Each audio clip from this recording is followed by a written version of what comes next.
pastor to me. I'm just curious what the feeling was. Is a lot of times it's different within the courtroom. He didn't seem to bring a lot of energy, and he was clutching those notes, which drove me crazy. But what did you guys make of it inside the courtroom? Kind of the same thing, Joel. It was disappointing, especially because his co-counsel, who did the opening in Lori's case, was much more animated. I thought she was just a little bit better in terms of her presentation, and it was disappointing. And things that happened during the opening that were just a problem. One is that his mic didn't work at one point, his PowerPoint didn't work, and Joel, when you're doing a preparation, when you're doing a show, when you're doing an opening statement, if any kind of presentation, when your audio visual doesn't work, especially day one, minute one, it kind of puts you off, and that I don't know that he ever recovered from that. I have to agree with you, but people who live in glass houses cannot throw stones. We've had audio wrecks on this show, but again, I'm not. I know. I'm not the prosecuting attorney in the most high profile case, and I got to tell you that the courtroom feed is pretty horrendous too. It's a very wide angle. It's hard to see. The audio is kind of crappy, but Judge Boyce wanted it this way. He controls the courtroom, and that's what we have here. I'm going to get back to Greg in a minute, but Megan, was there anything in particular that just jumped out at you today from kind of a macro perspective? I find the audio very difficult to listen to on this one as opposed to Lori's trial. I felt like it was pretty clear. It sounds a little garbled to me from where I am, and maybe that's it. It could just be my equipment or something like that, but I found it difficult to listen to. I listened to Lori's trial every day on 2x speed because it helped me sort of get the information I needed without feeling so heavy about everything. And I couldn't do that with Chad's trial today because the audio was kind of bad. So in light of that, I have a question to ask. Was I just hearing things, or at the end of John Pryor's opening argument, did he ask the jury to return a verdict of guilty? It's funny that you're saying at the end of John Pryor. Is that right? Yes. I think, Greg, do you care to comment on that? Because I think he may have screwed up and said that. Yeah, I have not gone back and listened to it, but Greg?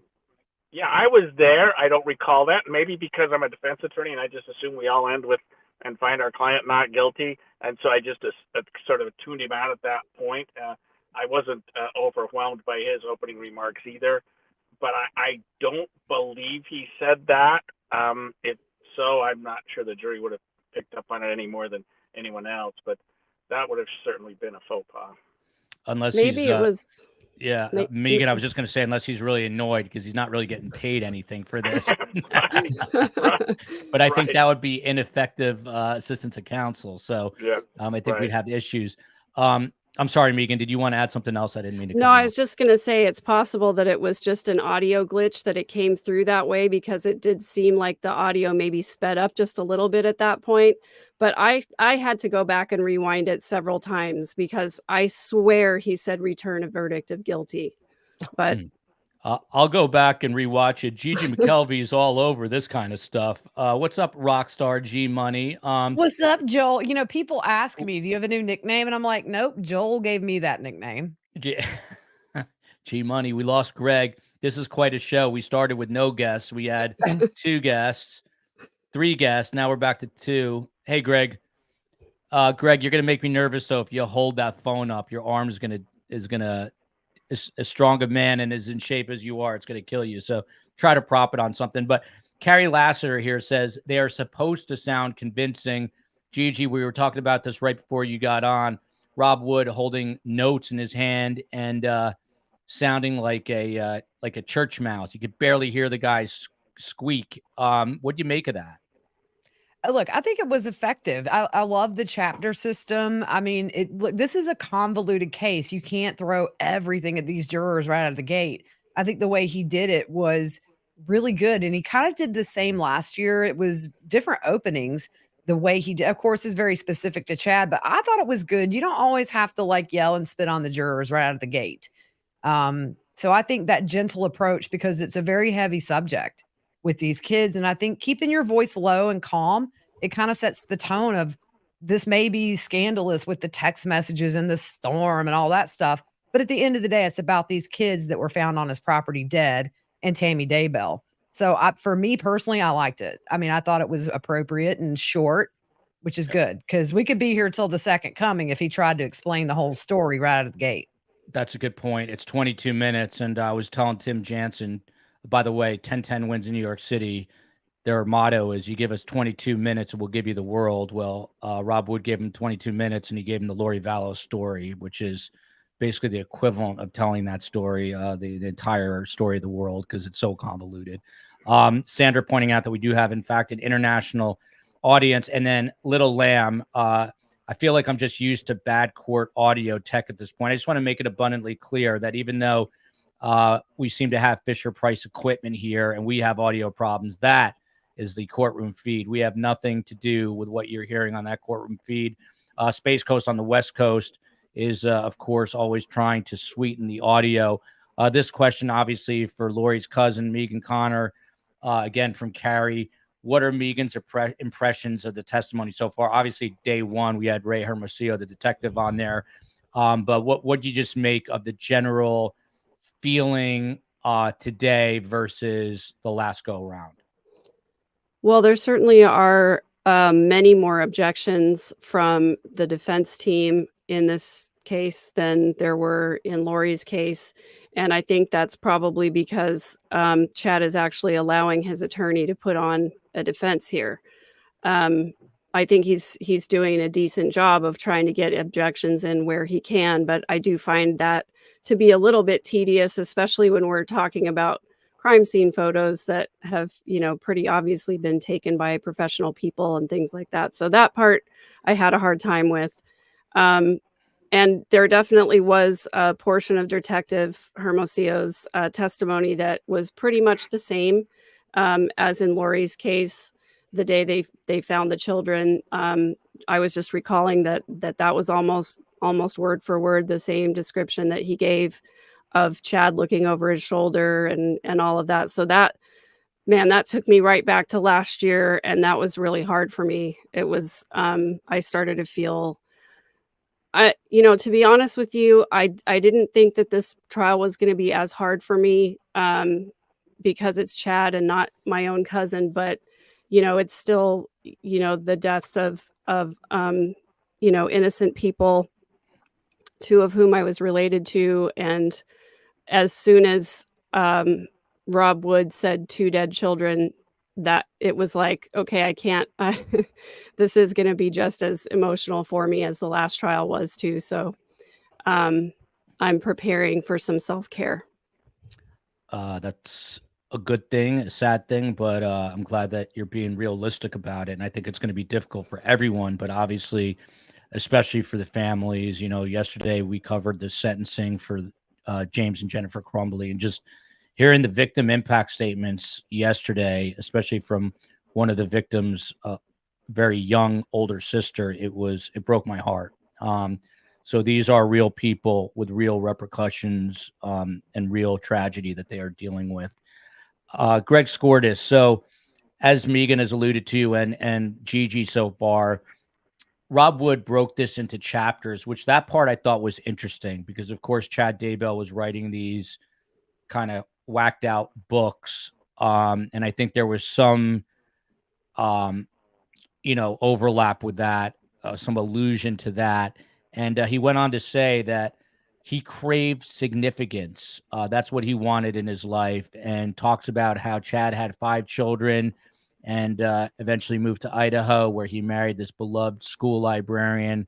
And the quote was, "For this defendant, that ordinary existence was not enough," as he's building up to the fact that he then gets mired in this relationship with Lori Vallow. But I'm just curious if you've ever used that approach, this chapter approach to telling a story. And in some ways it was effective. There's no way you're going to be able to lay out all the evidence in a case of this magnitude. So it was short, simple, and to the point, but maybe too simple. But again, I digress there. Your thoughts on this chapter, breaking it into chapters notion? I haven't used that approach, Joel, and after watching it today, I probably won't. And I don't mean to be condescending at all. Just I didn't think it was effective. I mean, it was effective in that it played with his PowerPoint, and he was able to do the chapter, and I think that he was almost letting the PowerPoint lead his opening because he would look at what the next slide was, and then he could talk about it. But he covered the bases. He did what he needed to do. It wasn't gangbusters, but you really don't want to be in opening remarks. You really don't need to, especially if you're the prosecution. You're there for the state. You're there for the people. You're there for the victims. You're just doing your job, and you want the jury to find for the truth. And so maybe the impassioned part of me when I was a prosecutor was maybe it's not as effective.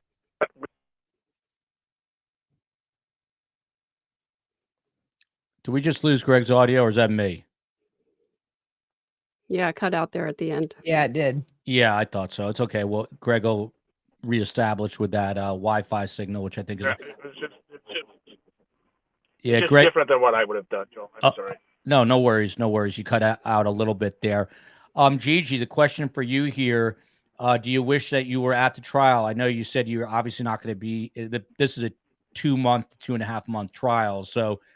Gigi last time said she was going to be going out here and there, but what's it like to have not been there today for these opening statements?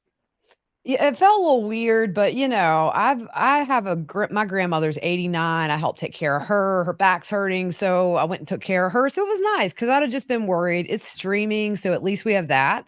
But I'm looking maybe to go next week or the week after. My oldest is graduating. My youngest is running varsity track. So it's like I have all these mom things which come first. So thank goodness for the streaming, as bad as the audio and video is. But yeah, I'll be up there periodically for sure. Like she was like, it's Megan, right? Yes. Megan, I love that pronunciation. That's yeah, so unique. But like she was saying, I literally pulled out my notes from Detective Hermosillo's testimony from last year when I couldn't hear today, and it was almost word for word. He knows this case like the back of his hand. He's been on it since the day everybody was aware the kids were missing, even before. So I think a lot of the same with the state's witnesses, but I actually may save my air miles for when the defense puts on a case for when his kids testify. That's going to be really, I think, where we're going to see some fireworks. Yeah, that's going to be wild. He's bringing out this DNA expert. I'll get into that, who helped Amanda Knox get off in Italy. So there's some powerful people. And then Zulema is going to be a witness as well, from what we understand. And that, of course, is Alex Cox's wife, one-time wife. Megan, this question to you from Annie K. Do you buy the idea of Lori Vallow Daybell being the controlling person in the couple? Yeah, so I mean, this is the whole reason that I even started speaking out when I did last year, just prior to the trial, because I kept hearing this narrative in the media that Lori was a great mom and she was, so kind and sweet and loving. And I was like, that's not the Lori that I knew. That's not the Lori that I grew up with. I think she definitely was manipulative, and I think she definitely was controlling. However, the theology came from Chad.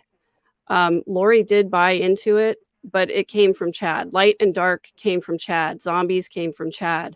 The kids were in Chad's backyard. So to put all of the onus on Lori and say that it was all her and, Chad was just, starstruck or love struck or whatever, that actually made me angry listening to that today. To hear them take that tack and try to put it all on Lori. I'm hopeful that we're going to hear some new evidence in this trial that is going to let us know a little bit more about Chad's role and his involvement, and also I'm really interested to hear about more about Alex's involvement as well, because that's been a big question mark for me too. And I followed Gigi closely on the Twitter, and she tweeted out a meme that it didn't take long for Pryor to throw Lori right under the bus. And that is true. And someone was asking, are we going to talk about the defense? Yes, we are. I'm going to go through this sort of methodically from the state's opening statements and then to the defense opening statements. This is kind of an interesting point, actually. Greg, back to you on this one from Judy Nickens. And I love all these new names in the chat. Welcome to everybody. I was wondering why the state did not bring up Chad being a professional gravedigger. I think that will come up at some point. He had some opportunities to bring it up today. Did you make anything of that, Greg? No, I thought that would have been more of a I don't know, cheap shot. I don't know how it's relevant. I don't know how it plays in. It wasn't part of the state's case. Yeah, I guess you could bring it up at some point and sort of point out the irony of that, but that wasn't part of what the state was trying to do. It had nothing to do with the 9 chapters that they went through today, and really not much to do with the case. I mean, he went through what the evidence is and what they're going to do, and talked about Chad's sort of, like you said, very, very well, life as a father of 5, married to a librarian, to, falling in love with this great seductress who sort of took him in places he'd never been before. But ultimately, he was the one that was calling the shots, and he was the one that was doing the things. And I think they want to point him out as or at least have the jury believe that he was not just being followed by his lust, that he saw something here, saw an opportunity here, and he was the one that was espousing this dark, light personality thing, and I think Lori saw that as an opportunity for her as well. So I don't know that either one of them was driving the ship. It was just a perfect storm of 2 people that should have never met in the first place. Greg, probably the most important question back to you. It's a jury made up of 10 men and 8 women. We don't know who the alternates are. 12 regular jurors, 6 alternates. How did they seem to you? What was their reaction when the state delivered opening statements? How about the defense? Did they look engaged? I think so. I mean, I was literally sitting very, very close to the jury. They were in my line of sight, the 2 rows. And I thought that they were, the judge had given them the ability to write down things. A lot of them were taking notes. A lot of them were writing things down. I was watching the things that they were writing down. So yeah, they seemed very engaged, and you would expect that on day 1, Joel. We'll see how they're reacting, in May, maybe in June if this case goes that far. But yeah, they want to see what this case is about, and they were tuned in.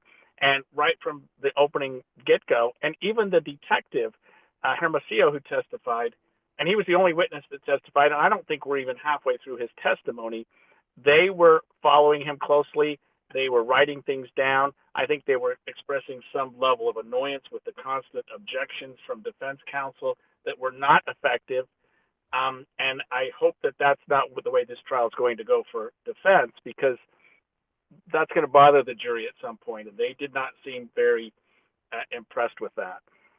We saw that in the Michelle Troconis case with John Schoenhorn, who's a fine criminal defense attorney. We'll come back to Greg and ask him a little more about those objections.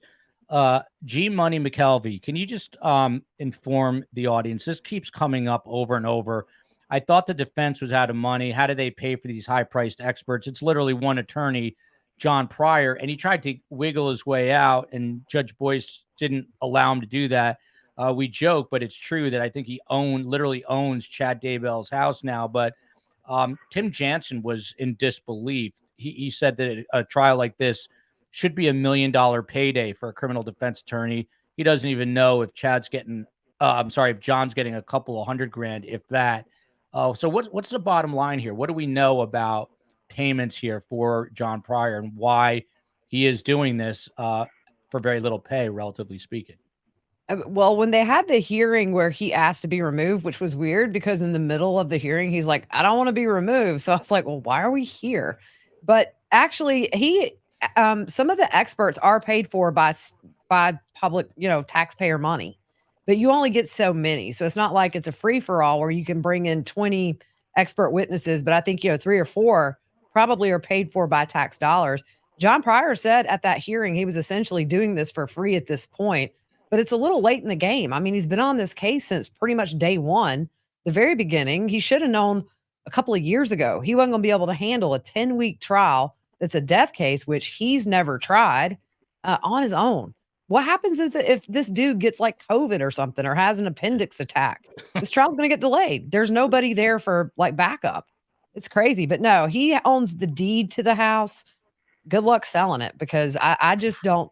I mean, some of Chad's kids are still living in that house right now, but I don't know how he's ever going to think that he's going to get repaid with that land. Maybe somebody will get it and say, hey, I can live here, but not me. I'll tell you, I would not want to live in that house. I mean, in a It's lot of states, I'm almost it's certain so heavy there. I oh, went last year, but the day before her sentencing, and it's just, you just feel the weight. It's almost physical to think you're looking at these two spots in the house where 3 people were just collateral damage in this wackadoodle plan. yeah, You it's know, insane. And I'm sorry, Megan, I was just going to say very quickly that in a lot of states, I'm almost sure in Jersey and I think in Florida, you have to, if you're selling a home where there was a death or a murder, you have to let the buyer know that. I don't know if that's the case in Idaho, but go ahead, Megan. I'm sorry. no, I was just gonna say, I'll put this out there. If John Pryor wants to put it on the market, if I could afford to buy it, I would buy it 100%. I would have that house raised, and I would put up a permanent memorial to the children. Spot on. Mic drop moment right there. John Pryor, Surviving the Survivor at Gmail. Contact me. You have a buyer for the house, and maybe we can raise the money and raise the house, RAZE, and then we could put up a memorial. That's actually a really cool idea. Hopefully there's someone out there listening who's a financial backer for this plan. Meanwhile, Lindsay Shea says 3 best guests. That's why we have the best guests in all of true crime. Gigi, someone wanted to know when will, because you said you want to go out there for Chad Daybell's kids, who are all adults, by the way. He has 5 children. When do you think they would testify if you had to take a guess? It's going to be later on after the state rests and the defense takes over. I fully expect them, they're going to be defense witnesses. Although for me, I kind of wonder about Garth Daybell, because he was there when Chad found Tammy dead. And he was actually the first one on that 911 call. So for me, could he be a state's witness? And then you've got a few, I think he said, what, 3 or 4? He said 2 or 3, 3 or 4. So I'm curious about Garth.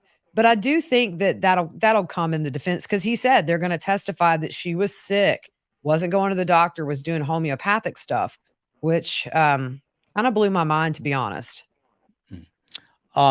Megan, back to you on this. And I think this was the part that, and of course my computer just flipped out, but after the technical issues, Rob Wood goes, and I quote here, "You'll hear about a pivotal date, the day Chad Daybell and Lori Vallow met at a religious conference in St. George, Utah.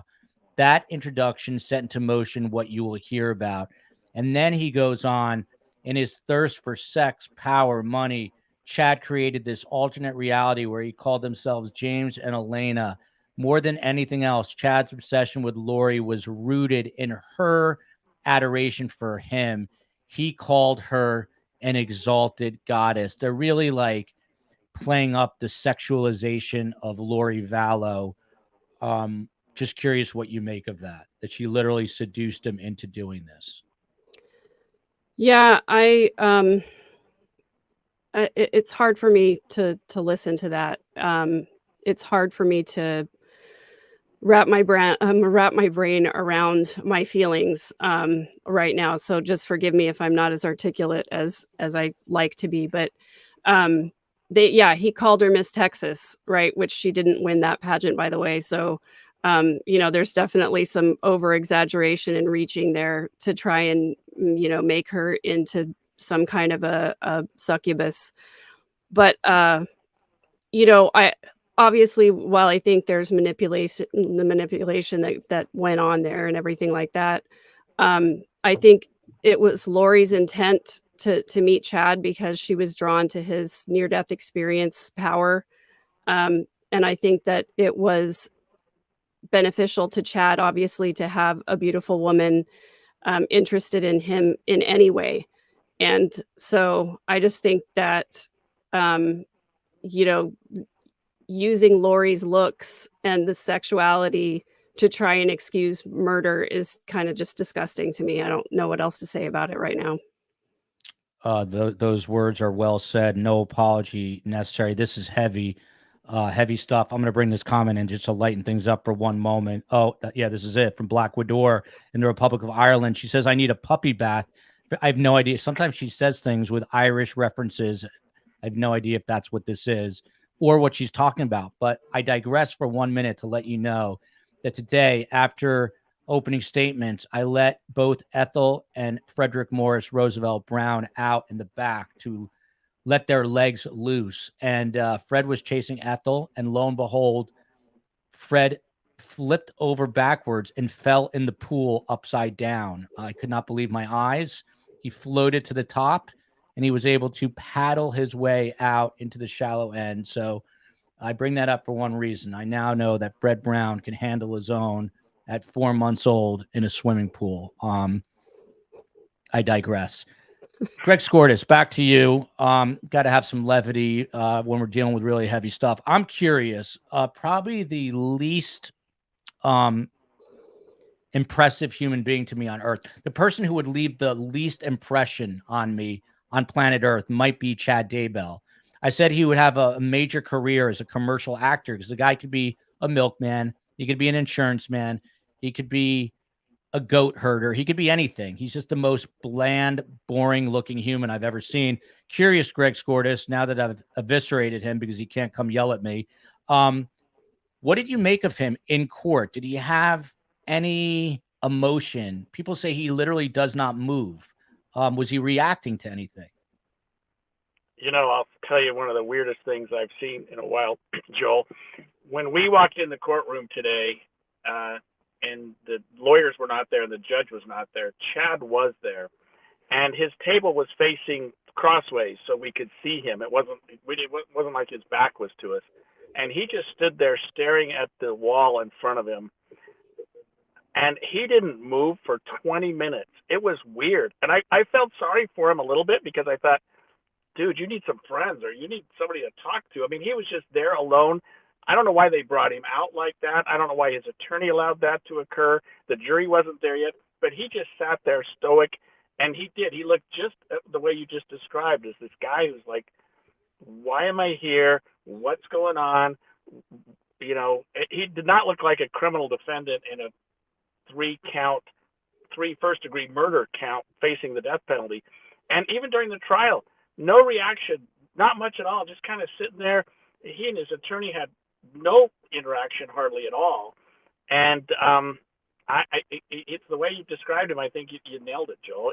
He's kind of just this milquetoast guy who was writing books, and I guess Lori saw this preacher man that could maybe help her with her goals. It's really odd to me because, whatever you're going to say about Lori Vallow, at one point she was an attractive woman. I know a lot of people don't feel that way, and she seemed to have charisma. When you talk to Megan, they were friends growing up, but he just seems so unbelievably just detached and monotone. Gigi, let's drill down on this for a minute. I mean, what's going on here with him? How did he get himself where he is right now? That's the part I cannot wrap my head around. How did he? I can see someone with a personality like Lori, she's got personality, but Chad seems to literally have none. So how did he literally end up in the most high-profile case, as Greg just said, as a 3-count criminal defendant, when he looks like he should be delivering your newspaper? Gigi. Ooh. I was unmuted because my dog was barking. Oh. Yeah. So I think, hearing from people like April Raymond from Hawaii that knew her when they lived on the island, she made comments to April that Charles was not her spiritual equal. She was going to temple for hours a day. She was reading these books, listening to these podcasts. So I don't think it was necessarily Chad. It was Lori was seeking something higher in a spiritual sense. And I think she was obsessed with his book. She was trying to give them to her friends to read, to get people on board. And when she met him, it's kind of like, one of us meeting our favorite celebrity. And then that favorite celebrity flirts with you a little bit.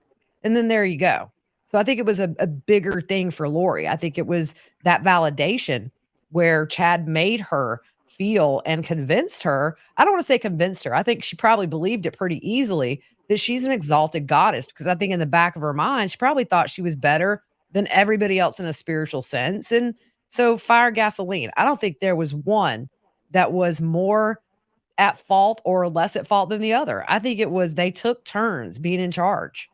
And Gigi, you literally know this case probably as well as anyone, including family, because you've studied this and done over 50 podcasts. There's an argument, not an argument, but a discussion, I should say, in the chat about whether or not Chad is on the spectrum, the autism spectrum. What has your research found? I mean, I've always thought, and I apologize if he is, I've never heard that. I just thought he's kind of dopey. Has there ever been any medical proof that he's on the spectrum, as far as you know? I've actually never heard anybody talk about that. I think we're all on the spectrum in a weird way. I think we all have tendencies, but I think Chad just for me seems like that socially awkward person that you might say hi to, but you're not going to have this really in-depth conversation with, unless you're like-minded. It seems like Chad just surrounded himself with people who thought he was James the Just and the brother of Jesus in a past life.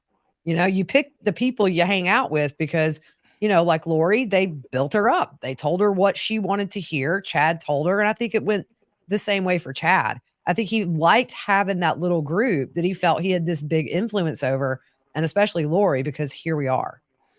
She Jukester is getting upset. All these ignorant people in the chat calling an autistic person a slug and other bad names.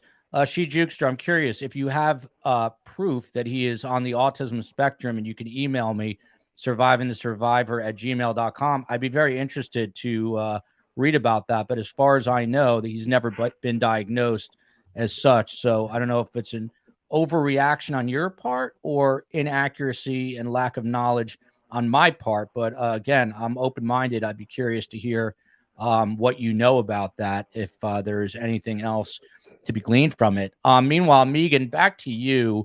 Rob Wood went on. He said, anyone who opposed Chad and Lori, and again, he was going through this pretty methodically, chapter by chapter, as he was laying it out in his own way. He said that Chad and Lori were labeling people dark spirits or zombies, which we all know. And he says that Alex Cox, of course, Lori's brother, told his wife Zulema that he'd be the fall guy, and then goes on to say that Charles Vallow was shot and killed by Alex because Lori stood to get $1 million, only for her to learn that she was no longer the beneficiary. We talked about this very dysfunctional relationship, and that is a kind way of putting it. But just reflecting on it some more and hearing this stuff today about Alex telling Zulema that he thought he'd be the fall guy, what do you think happened in this dynamic between Alex and Lori, and how did it evolve, do you think, over time? Well, I think we have seen a lot of clear evidence that Lori was for Lori, period.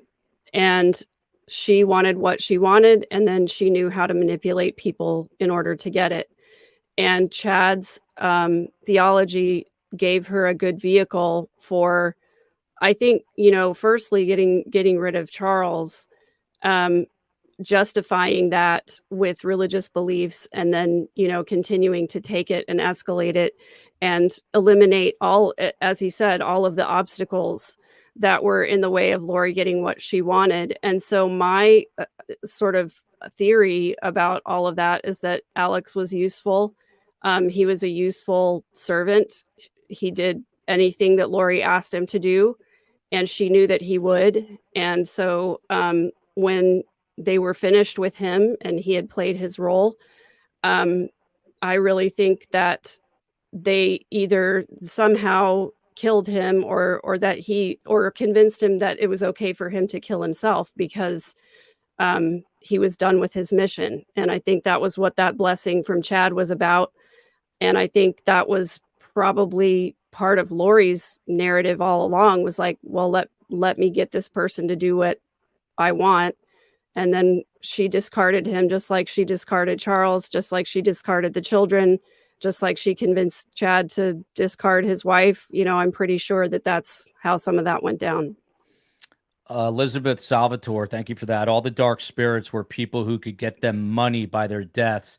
Chad's children weren't dark spirits, but he had no money to gain by killing them. And Megan, I just want to get your take on this. Ned Smith adding, why were Chad's children spared and Lori's murdered? Was it simply a money issue, Megan? Yeah, I think it was purely financial, because if they just wanted to get rid of the children, if they wanted to be a couple together, they know that they could have given JJ to his grandparents, and they would have very happily taken care of him, and probably Tylee too. And they had multiple family members that would have taken care of those kids if Lori just didn't want to be a mom anymore. So I think it was 100% financially motivated. Just like it was for Charles as well. Joyce Kirby in the chat saying, my son is an autistic adult, very high functioning, and I can't see it with Chad. So that argument is continuing. Rosemary Romero to Gigi. What does Gigi know about Chad calling the funeral home about Charles' cremation and how much it would cost? Interesting question. Hate to put you on the spot, G Money, but what do you know about this, if anything? I know Chad's not very good at making up fake names to act like a Chad Daybell. I mean, it's like, really, dude? Could you not be more obvious? Yeah, so he called the day that Charles was shot and killed, saying that his uncle Myron had died and was going to the medical examiner, and they weren't super close, but he didn't have a lot of family, so he was trying to get an estimate on cremation and shipping the remains to New Orleans, which isn't super far from where Kay and Larry live. So yeah, he did call. It's out there. I think I actually have it on my YouTube channel with subtitles, but it's very creepy and cringy. And at one point he says something like, we'll deal with the services later. And he giggles. You can kind of hear him giggle off the phone a bit. And it's so bizarre. But what's not in this case? It's just one more layer of this. I can't believe people actually followed this guy. Blows my mind. Somebody told me they were the brother of Jesus. I'd say, we need to take a trip to the doctor. Not like, can I come with you?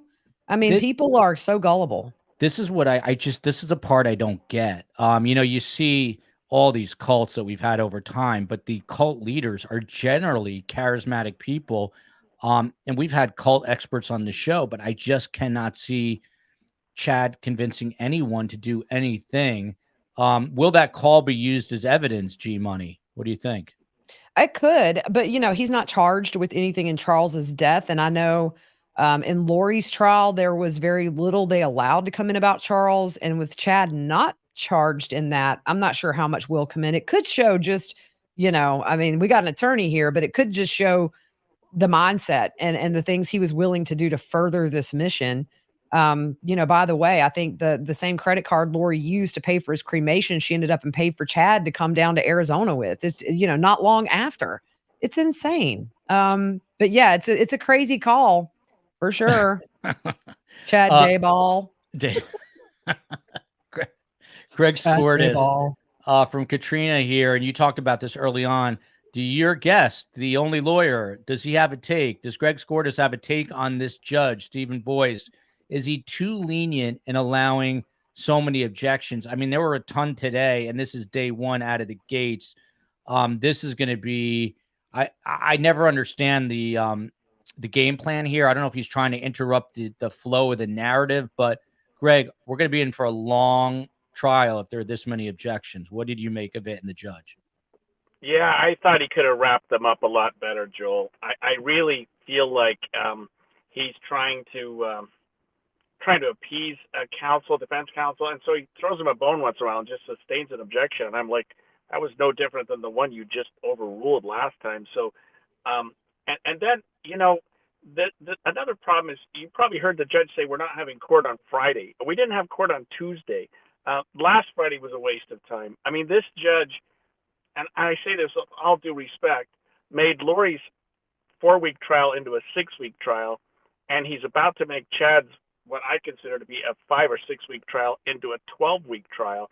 There's just no motivation to move this case along. I mean, I have judges who are like, "Hey, we're working tomorrow. We're going to start this." And we had the jury selected by all intent and purpose on Thursday, and then maybe we'll come back Friday and maybe do peremptories.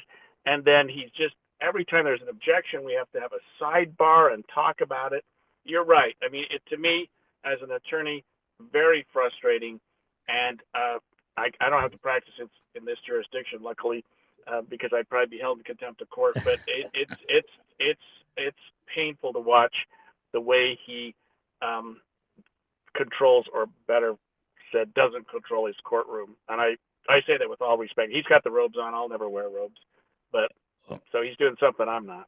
Well, I don't know about that, Greg, but interesting point. Do we know why there is no court on Friday?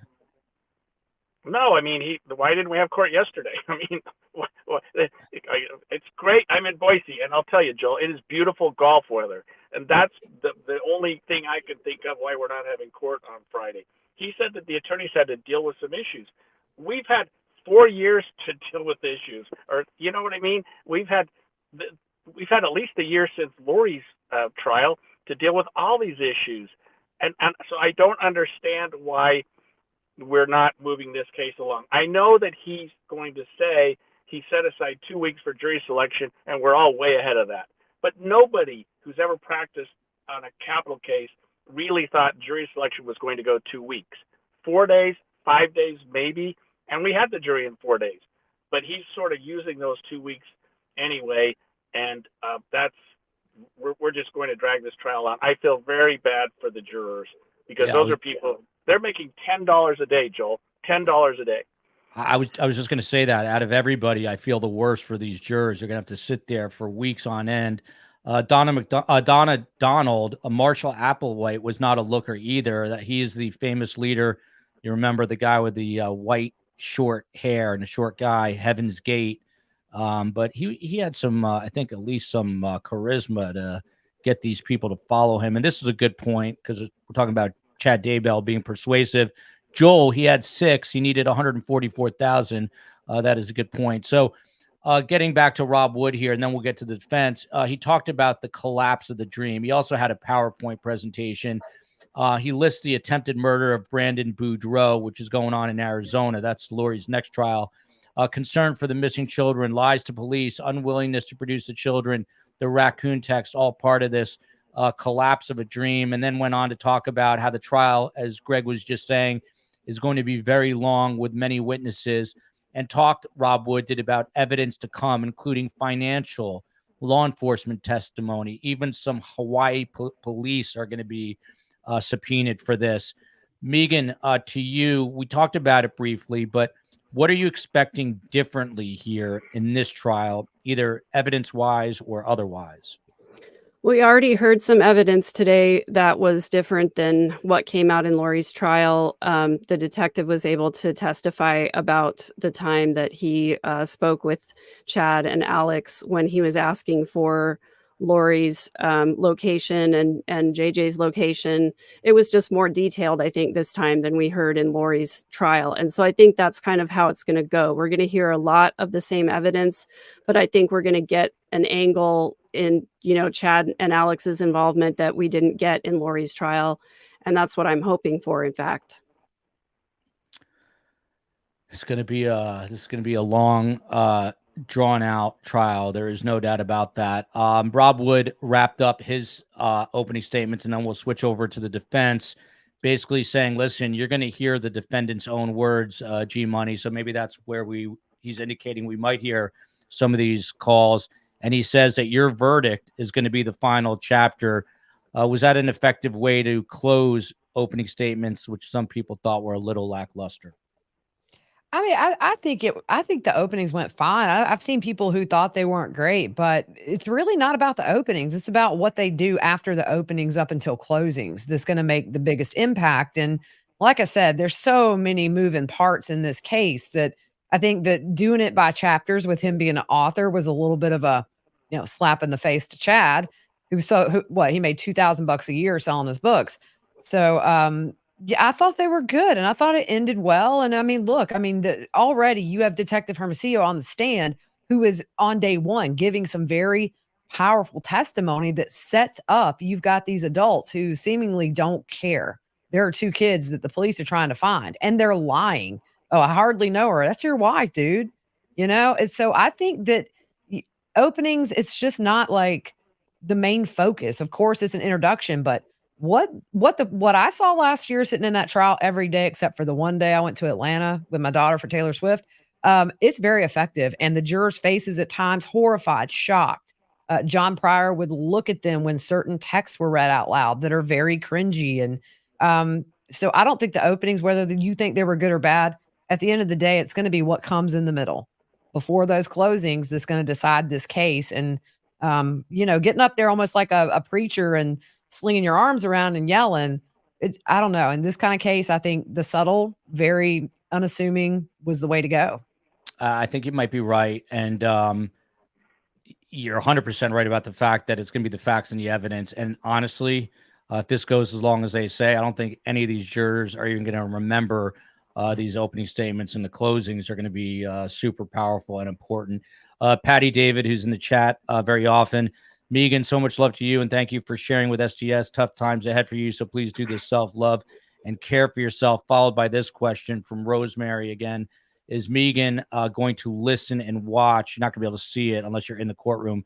The graphic description of the autopsies and the crime scenes. That's got to be incredibly difficult for you, Megan. How are you going to handle that? That's a good question, and I don't have a good answer yet. I have planned to listen to and watch everything. I don't know how I'm going to feel up to that point. I do have to kind of just take it one day at a time and do what I can. I feel an obligation to witness this trial for the children, and I can't really explain why I feel that way, but I do. I have already processed through the deaths of the children, and I've done a lot of work mental health wise to be able to just be out here walking around like a normal human being. So I do have a lot of good tools for dealing with traumatic things. That being said, I don't want to subject myself to trauma that I don't need to, so I really do just have to take it one trial day at a time and see how I'm feeling. I would like to be able to listen to everything.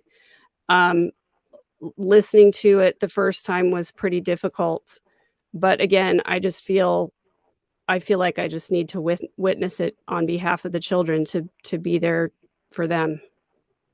I totally get it. Sometimes you have to witness horrible parts of history to kind of understand it, and I get where you're coming from there. So I hope you have strength doing that. Thank you. So that was a good question from Rosemary. Greg, I'm just curious. John Pryor has an acerbic personality. He literally has a prior on his record, so people were kind of poking fun at him for that today. I'm curious, just looking at him in the courtroom, what did you make of his personality before he even delivered those opening remarks? He kind of has a little bit of a harsh person about him. He was not warm and fuzzy with his client at all, which I think is something the jury is watching, and they're directly across from the jury. And and he kind of, those objections, they weren't good, and he wasn't winning them. And I just think that after a couple of days, the jury's going to go, dude, can we just hear the evidence? It's going to come in anyway. I mean, the question about hearsay, what did the guy from the other counties tell you? Well, that's hearsay. Well, it probably is. So they're just going to put the guy from the other county on the stand. I mean, what a waste of time. And then these photographs, every single one, he would connive or die. Well, were you present when the photograph was taken? Who else was present? None of those are relevant. The question when you look at a photograph is this what you saw? And if the answer is, yeah, that's what I saw, it doesn't matter who took the photograph or when it was taken or how it was taken or what color the camera was. And he just goes through all this stuff. And I'm like, why are you doing that? I mean, we know you're smart. We know you're a great lawyer, but that's not going to work with a 2-month trial.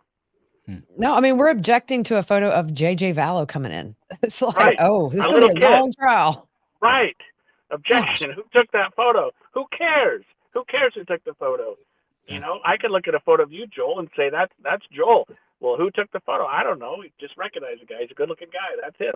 Yeah, that's all that matters when you're identifying a photograph in court. Is it a representation of what you saw? Is it a fair and accurate representation of what you saw? That's the threshold question. None of that else matters. And this is why Greg's doing the commentary as a lawyer. It's interesting because he knows all the innuendos, all the ins and outs, and he's seeing that. So that is interesting to me. Brenda Redmond, so mad that John Pryor insinuated that Tammy died of natural causes. Gigi, your thoughts on this? He even said he's going to call the children to talk about how she was ill, etc., etc. This is, we haven't even gotten to the part about the pasture yet, but this part of the opening statements, do you agree with Brenda on this? Yeah, I think the only way he's able to do this is because ultimately that autopsy was negative. So it was just sort of, she passed away. They didn't see any visible, I mean, there's bruises on her. We saw those last year in Lori's trial, very consistent with somebody holding the arms. But when an autopsy is negative and you can't say how exactly it happened or how she died or what caused it, that's the only way he has to go in there and put reasonable doubt in those jurors' minds to maybe get Chad off that one charge or get him, maybe they can agree on it. Look, I mean, she was with her family right before she died. Everybody who knew her said she was fine the day before. She was chipper, dancing in the living room, taking clogging classes, taking Zumba classes. I want to see the state call her clogging teacher in there. Was she ever winded? Did she ever say, I'm lightheaded? I think that might be more powerful. But here's the thing. We don't need the medical examiner. We've got text messages from Chad saying her name is Viola. She's been taken over. She's a level 3 demonic entity.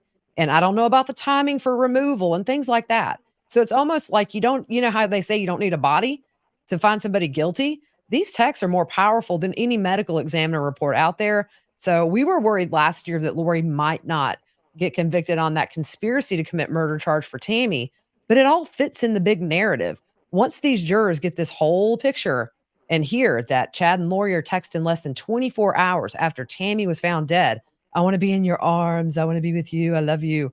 I'm sad, but not for the reason people think. You don't need that medical examiner to testify that we can't say how she died. It's pretty clear what happened. It sure is. Sure the hell is. I'm curious. I wish we could get Alex Cox exhumed, but that's not happening either, to see what happened there. But Greg Scortis, back to you, because this is an attorney question. So Pryor came out and he said, look, I'm from Meridian, Idaho, basically telling him I'm just like you, a local. And the only thing that matters here is facts and evidence. And then he goes on to talk a little bit about Chad's mission in New Jersey. Who knew that Chad and I were in the same state at the same time? That was back in 1990. And then he dated this woman, Tammy Daybell, for 6 months, which was long. By the way, the other thing that was interesting, it sounds like John Pryor never heard about a Mormon before this. He said he didn't know what these missions were, didn't know. Did you find that strange? Yeah, I mean, why play that card? I mean, certainly you're in a very LDS community. If you've got 18 jurors, you can bet in Boise, Idaho, that 9 of them are LDS. And so he comes out with, he went on this thing they call a mission, and he dated her for 6 months, which is a really long time for that religion. He mentioned the word mission. I wrote it down 3 times. Like, don't go there. I mean, and then sort of acting like this religion, I don't know much about it, but hey, I guess they don't date very long and they go on missions. There was only one reason to do that, Joel, and it was the wrong reason. And it was to appeal to the jurors who happen to be Latter-day Saints, hope that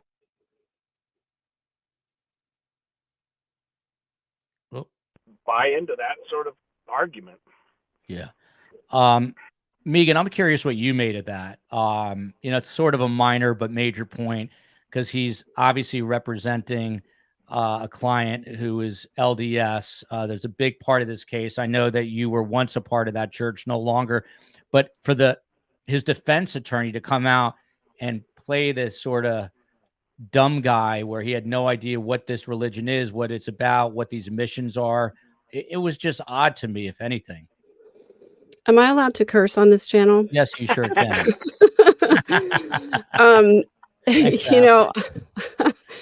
I think that if you're an attorney who's representing a client who's a member of the Church of Jesus Christ of Latter-day Saints, and you haven't done any homework on that religion and you have no idea how it affects your client, I mean, for LDS people, their religion is their entire life. It's their entire worldview and could possibly be used as part of the defense. So why would you not know everything there is to know about your client?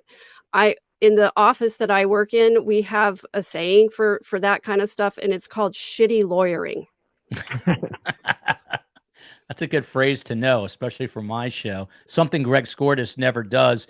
Greg, from Bama Girl 75, I heard the judge tell the jury they couldn't talk to each other, period, as in no small talk, not just no talking about the case. Is that abnormal? Did we hear that, Greg? I could barely hear, so I don't think I heard that part.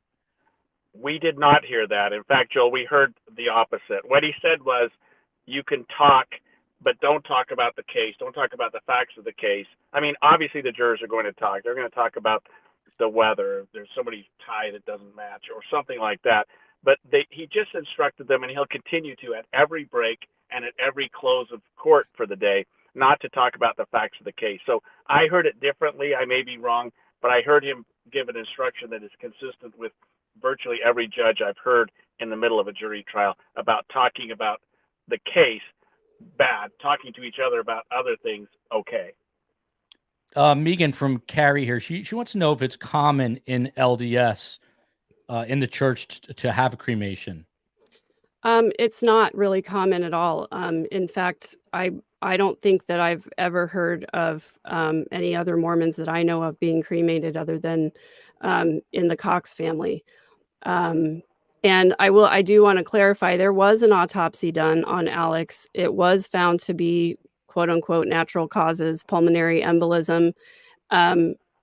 And they did save some blood and tissue samples for further testing if something comes up in the future. So if we are able to find out what finally killed Tammy, or if she had other toxins or anything like that, they can go back and retest some of Alex's samples for those things. But I think, unfortunately, it's going to remain a mystery. But bottom line is, nobody will ever be able to convince me that he died of natural causes. The day after Tammy's body was exhumed, no way. Yep. I have a lot of trouble believing that as well, but sadly, I don't think we're ever going to know the true answer to that. G Money, John Pryor goes on and he says that Chad was a writer, that he wrote about a lot of things like premonitions. You even wrote about death. And then he goes on to say, and this is a direct quote, he meets this beautifully stunning woman. She pursues him and then this is where the process where he starts to basically derail her, throw her under the bus, and talks about these horrific marriages she was in. She was in a marriage right out of high school. It didn't last. She was in a second marriage. It didn't last. What did you make of this part? We were expecting this character assassination to go hard against Lori. Was this exactly what you expected or slightly different? I mean, it's kind of predictable. He would go after, she's the blonde bombshell, and he's kind of the dopey dude that wears his khakis too high and tucks in his little plaid shirts and has a bad buzz cut. So of course it's going to tickle his fancy. But I'm curious to see when he puts on his case, what is he going to do to further that?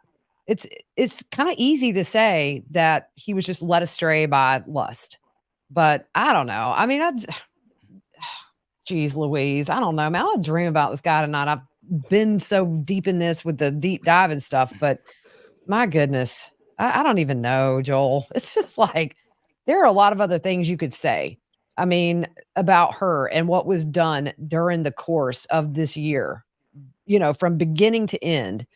And just to say she was this beautiful siren that came to the Mormon book table and was going to sell all of his books, that was a little weak, actually, if you're going to throw under the bus.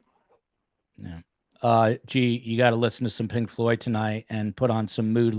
Keep your studio lights on and just chill out. So I don't want you to have a dream about Chad or I John dreamed about Pryor. him last night, Joel. I woke up, I was like, really? The 8 hours that I'm not working, there he is front and center. Ooh. I dreamed one time he was my dad, and I was just like, I want my real daddy. Oh It was boy. terrifying. There was no storm in that dream, was there? Oh my God. Listen, can I just say the day that happened in court, Joel, I'm live tweeting for Law and Crime Network, and I have the sense of humor of a 12-year-old boy. Yeah. So, the dude's So do on the I. stand, and I know what's coming. He's like, because I put 2 and 2 together. He's like, can you tell us what the storm is? And I was like, don't smile. Don't smile. You're going to get kicked out. Don't. So he says, it was his penis. And I'm like, so here I am, like tweeting out all the storm gifts I can find, and I'm tweeting out "Riders on the Storm" by The Doors, and I'm tweeting out the thunder rolls. I tweeted that out today. See where my mind goes, but gosh, the storm. I was having to sit on my hands and bite my tongue, Joel. I was like, the judge is going to see me laughing and kick me out.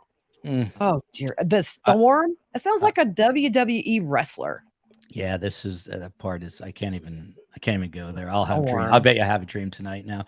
Baker Canner says, what is most upsetting to me is how each of the victims were confronted in their last moments by the people who were supposed to care for them, but who they knew were getting ready to murder them. That is, when you think about that, really think about it for a moment, that is frightening and really disturbing. This part of the opening statements irritated the crap out of me. I don't know if I can say that, but John Pryor says, look, Alex Cox shoots Joe Ryan with a taser, and this sort of develops. It's the start of a pattern. This goes back to 2007. He admits, John Pryor does, that Chad and Lori had this inappropriate relationship, but then goes on and basically in the same phrase, Megan, I'm going to come to you on this.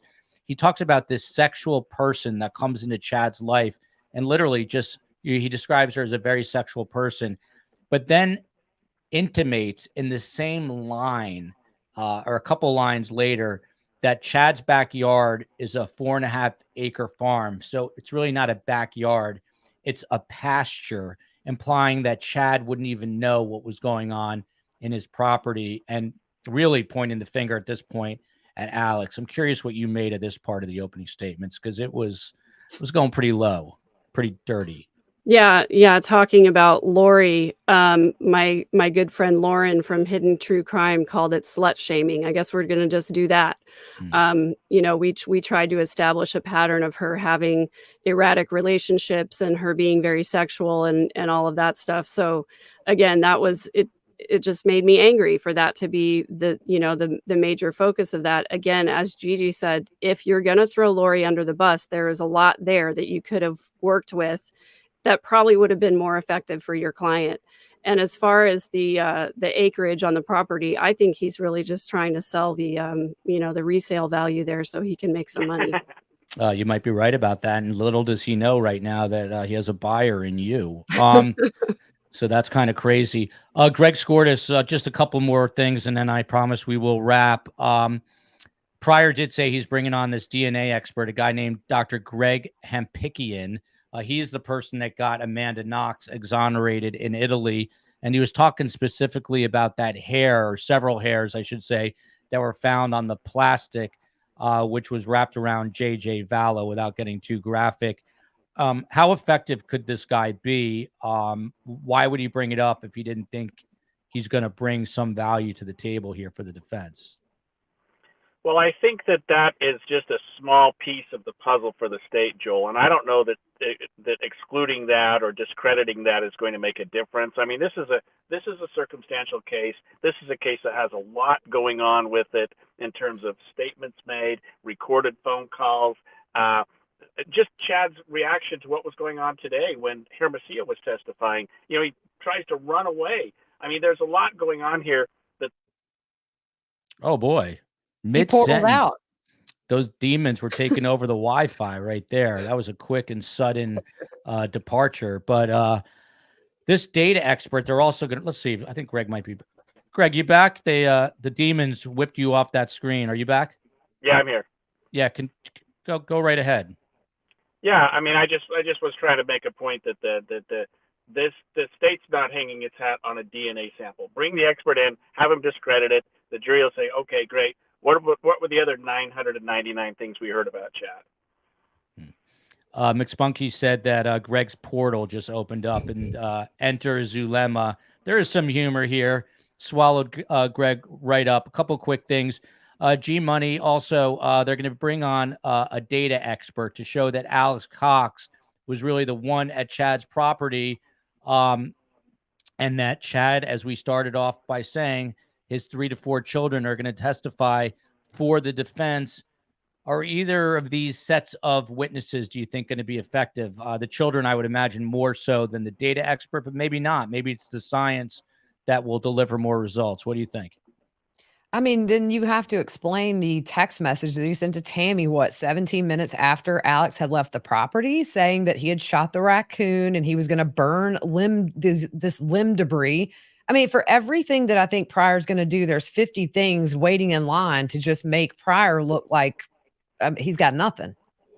So I think the kids, that might be his strongest chance at convincing the jury of much. But I really still don't think so, because when they see the photos of the bruises on Tammy, it makes sense. I mean, it looks like in the position that she was held down. It's just so sad. I just don't think that, you got to throw a lot of things against the wall and see what sticks when your client's up for death. And even though it is largely circumstantial, which we did have the DNA in the barn of Tylee's, and we don't know yet, I still believe a lot of that's going to come in Chad's trial where it didn't with Lori, because it's not pleasant to think about, but things had to happen to Tylee's body for her to be found in the condition she was in. And we know it didn't happen in the townhomes because there was no biological evidence there. I think that barn's going to come in a big way. And when you've got DNA on your pickaxe and shovel that's leaned against your wall, to say that Alex was able to dig a grave in 17 minutes when the morning he was there for JJ, when you have cut roots from a tree, it's an uphill battle, if not like an uphill icy, battle. I don't think nothing's going to combat what the state's bringing to the table, which are just horrific facts that they can back up. It's going to be a huge uphill battle for the defense. Greg, just want to ask you this.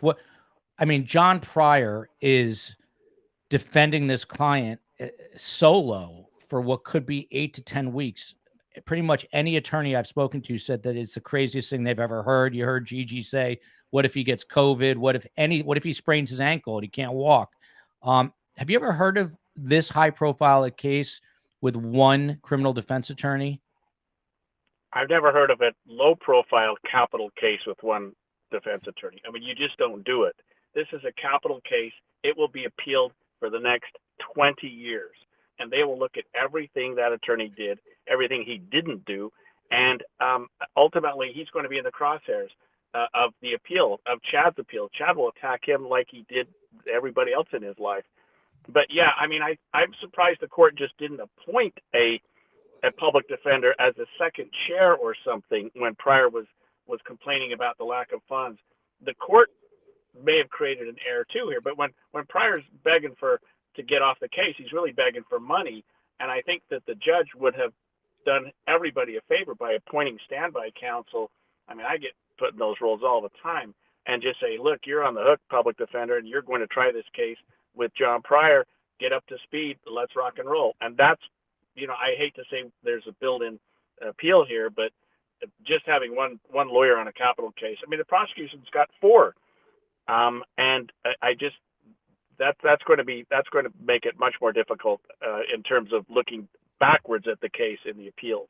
And Greg, Tim Jansen this morning was saying when you're a criminal defense attorney on a trial like this, you've got to prepare for court, then you're in court, then you go home, you have to prepare the next day. You're working like 16, 18, 20-hour days. How is he going to have, now that we're just talking about the storm, pardon this word, but how's he going to have the stamina to make it through this trial?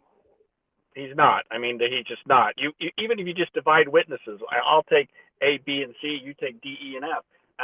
I'll do opening. You do closing. I'll do the jury instructions. You do the expert witnesses.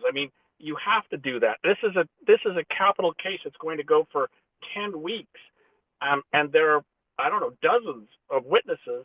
How do you prepare a cross-examination for everyone? I know he's had a couple of years to do that, but he's also been doing his other stuff and doing his job and trying to make money and trying to survive. I mean, I don't know how you try a death penalty case by yourself. I think it's almost ineffective assistance of counsel per se. So Wow. that's my question. Is it strategy on Chad's part or on the attorney's part to only have one person so they, like you said, have a built-in appeal or have a built-in, this is, one person couldn't do the job. There's no way that he could have done a good job. Do you think that was strategy? And by the way, not to mention, from what I understand, Pryor has never handled a murder case, Greg. But to Megan's question, is this being done on purpose? No, I mean, they're still going to have to go through the record and see things that he could have or should have done. I can't even imagine a judge would let that happen. On a case like this, Joel, people will be looking at him in the future going, what were you thinking? So it wasn't done on purpose. I think people gave Pryor credit for the skills that he has, and he obviously has some skills, and hoping that he'll at least cross that minimal threshold that you have to do to be an effective attorney. Scortis has way more skills. Last question, and then we'll get a final wrap up here from Kelly P. And it's two questions for Gigi. Will Chad testify? And where will the jury be allowed to be while being sequestered? Do we know the answers to this? I don't think Chad will testify. Heck no. He's going to have a lot to answer to with a lot of really incriminating evidence against him. So no. Okay. So what is this? They're not sequestered right now, right? No, they're going to be sequestered from what I understand during deliberations. Yeah. Yeah. I mean, usually they have cops posted outside just to make sure nobody's in there talking about the cases. I don't think they can watch TV. I don't know how it goes with being sequestered, but that might make for a really quick deliberation. I got to say, this was despite the subject matter, a fun show. I thought I was going to have to talk for 90 minutes solo. I'd still be going. I don't know what I'd be saying. I'd be telling more Fred stories. Linda K. Detweiler, Greg Scortis, for those who do not know, is a hell of a criminal defense attorney, former prosecutor out of the Salt Lake, Utah area, and he's covering this for a local station in Salt Lake City, and that's why he's there. Greg, are you going home for the weekend? That's question number one. I'm going home tonight. I'm going home, and you can see I'm in my car. I stopped for Joel. That's the only reason I'd stop my car. Greg, thank you so much for that. Does Pryor know all the evidence, or can there be a smoking gun that he does not know about, Greg? And your final thoughts? Absolutely not. The state has to disclose everything it has, and they in America, the Constitution provides that the defense has a right to confront and cross-examine the witnesses, which means you know who they are. You have prior notice, and the state has an absolute obligation to disclose everything. There can be no surprises here. There you go. You heard from Greg Scortis. Gigi McKelvey coming in the last minute because our show kind of fell apart. We love the rock star. There's a reason we call her G Money, because she is money. She's also the host of Pretty Lies and Alibis. If you're not listening, you're not subscribing on YouTube, what are you doing? You're more like Chad Daybell than a normal person. Get with the program and subscribe to Pretty Lies and Alibis. Gigi, your final thoughts. This is going to be a long haul here. We're going to have you on our show a lot in the coming weeks. Yeah, the final thoughts is just the focus needs to be on the victims and why we're here. And I think everybody's ready to see justice. It's been so long in the making. And at the end of the day, what was done to Tylee and JJ and Tammy is just almost too horrific to think about. So I'm just glad his time is here. And hopefully it ends in the same result, but he's innocent until proven guilty. But yeah, my heart's just been with the families today, and just thinking about, we just touched on that earlier, what these three humans went through in their final moments, and it's just it haunts you to think about. But yeah, so just let's do it for the victims and honor them every step of the way. I think that's the biggest thing, is not to get so over invested in the storm and the text. And yeah, it's fun, but at the end of the day, these three people right here on our screen were ripped out of this world for nothing at all, and in a very violent way. So that's where my heart is, and that's where the focus has got to be every day when we're watching this and covering this and everything else, or those three humans. And then later it'll be Charles, in Arizona. I was going to say these aren't the only three, which is so sad, but there you've got JJ, Tylee, and Tammy, and that's what this trial is about, getting justice for them. Megan Connor, of course, Lori Vallow's cousin, but she is so much more than that. She is a woman who has overcome trauma, walked through fire to get here is her book, Walk Through Fire to Get Here. And Megan, tell everyone what the podcast is and where they can find it. Yeah, so my podcast just launched on Monday. It was the single Right. most stunning cosmic event in the history of the world, other than the eclipse, I guess. But it's called the Midlife Revolution. It is all about making small changes that create revolutions in people's life. It's about healing, and it's about discovering what happens when you step off the treadmill and decide to choose a life for yourself. So it has nothing to do with Lori or Chad. It is all about my healing journey and helping other people to heal from trauma as well. It's available in fact, if people would go to my YouTube channel and subscribe there, the podcast is going to start being posted there this coming Monday. So my YouTube channel is at @3_verse. Gigi, reading his comments, you could have been Chad Daybell. Everyone is worshiping you and saying that they follow you. I bet you could have gotten a lot more than the 6 out of 144. By the way, final question. I lied. Greg, did you see Larry and Kay Woodcock today? Some people thought that Kay was going to be called as a first witness. Did you see them? How are they doing? How are they feeling?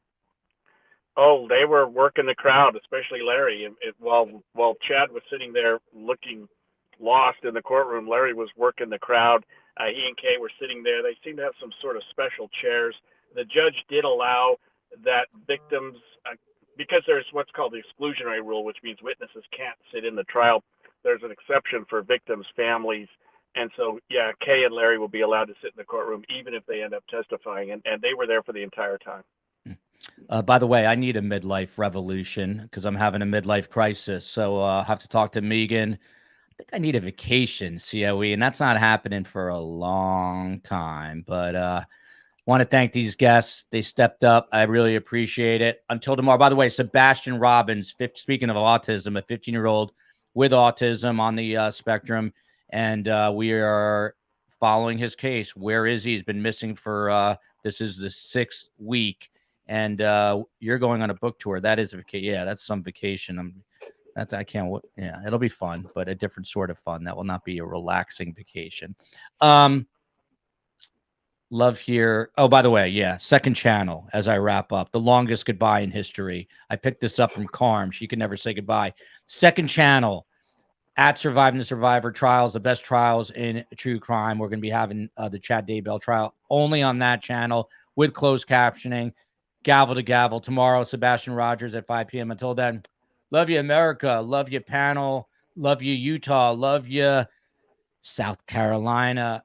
Love you, Texas and Arizona. And of course, let us think about these. And a huge shout out to all the mods. That goes without saying. Space Coast on the West Coast and the COE. We'll see you tomorrow, everybody. Thank you. And Greg, thank you for sticking around before taking off to the airport.